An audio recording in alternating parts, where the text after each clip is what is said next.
Mamma Mia, I can't believe 71 around the world. And, you know, tonight, I mean, amazing cast. I mean, what a cast. We've been blessed with casts. I mean, for 25 years we've had casts. I mean, there's 33,000 rhinestones on these costumes. There's 121 bras uplifting everybody. And it just goes on. So it takes a village, it takes several Greek islands to make this kind of what it is.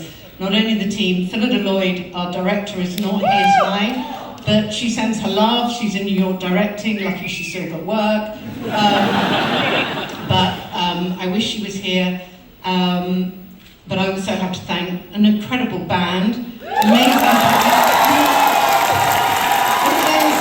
It's a man cave down there. It's a man cave, led by Marcus Savage, who waves his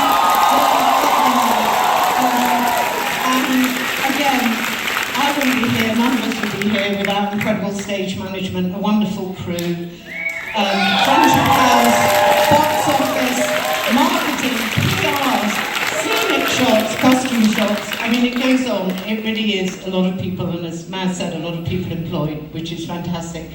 And to keep the show top of its game, as it is, in the West End. And I thank Cameron McIntosh for, he's not here, but I thank him, for 3 beautiful theatres. We've been in the West End so long now, we've had actually 3 beautiful theatres. We love it! This jewel of a theatre that we're in now, and thank you everyone at Delphont McIntosh. That's, you know, we're a big family, and we have lost a couple of people. Andrew Tregus, who was my executive producer, our executive producer. He passed away sadly last year, and he navigated this show into the West End and stampeded us around the world. And Louise Plowright, of course, who was our original Tanya, created that role in 1999. And she passed away a few years ago. And we have here the original cast from 1999, the class of 1999. And lovely and amazing. Nearly all of them here. But of course I wouldn't be here without so many people. And I need to introduce you to the person that actually wrote this witty, warm, fabulous stage play. She made the ABBA songs sing within a show.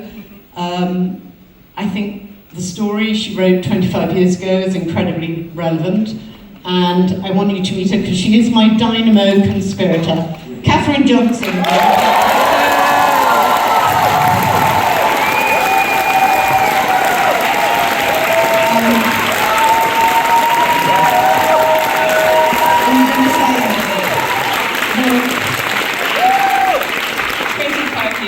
Judy doesn't look a day older than she All that plastic surgery.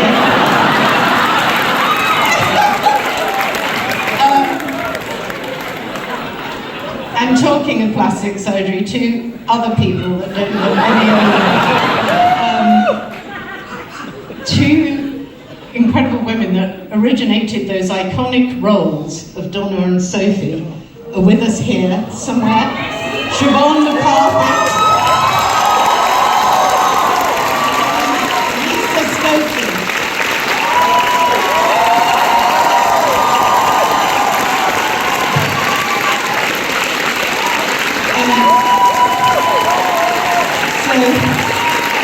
They created all, you know, amazing, and you know, without going on about it, it's a strong women's show, isn't it? So, and we love that. But none of us would be here without, well, what can I say, amazing music and the majesty of ABBA and the irresistible songs written by Benny and Björn. And their support and allowing me the endeavour of saying there should be a stage musical using ABBA songs.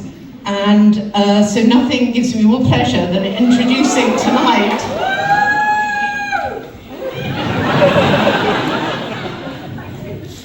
the legend, Björn Ulvaeus.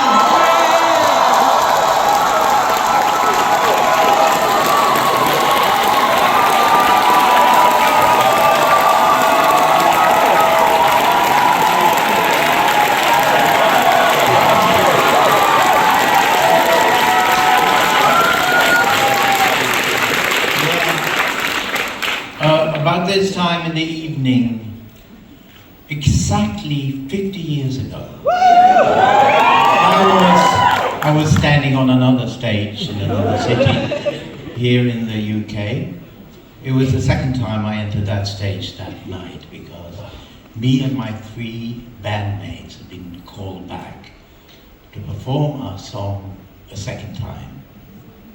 Because the juries of the Eurovision final had delivered their verdicts. 0 point from the UK. We knew that. Despite that, we won, and by the thinnest margin in the history of Eurovision. I think that record still stands. So, on a night like this, it's strange to think that if we hadn't won, you know what happens to those who come number 4, number 3 in Eurovision, they're never heard of after that. If we hadn't won, I most probably wouldn't be standing here today. And this wonderful adventure, which we call Mamma Mia, wouldn't have happened. And I wouldn't have met with all these wonderful people that I've worked with through the years. And that would have been so sad. So I got a lot to thank Waterloo for. But here in this room I can admit that when I relax at home, put on some music, it is not Waterloo.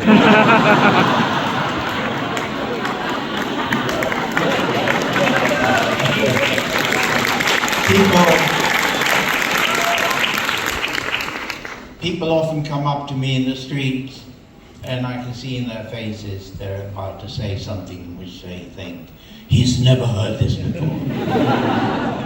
And out comes, thank you for the music, Björn. And it's very touching. And every time the same thoughts go through my mind. The fact that somehow ABBA has managed to touch so many millions of lives around the world, generation after generation. And people ask me, how does it feel for you to know that?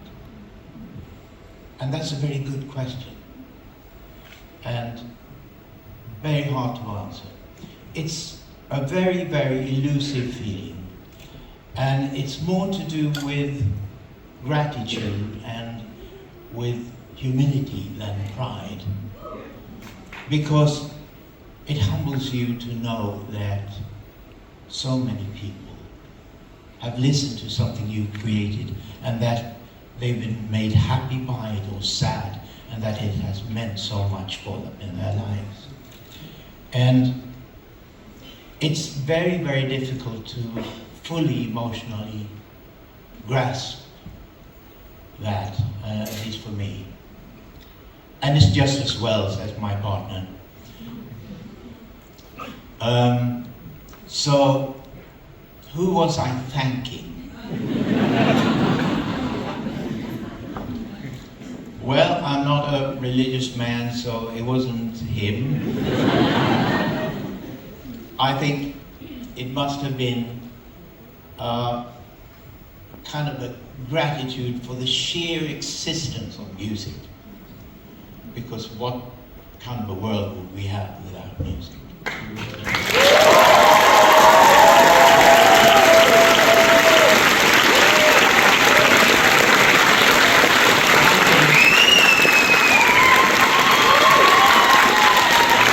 I think that one of the finest examples of how you can use music in an uplifting way to make people happy. It is this, it is Mamma Mia.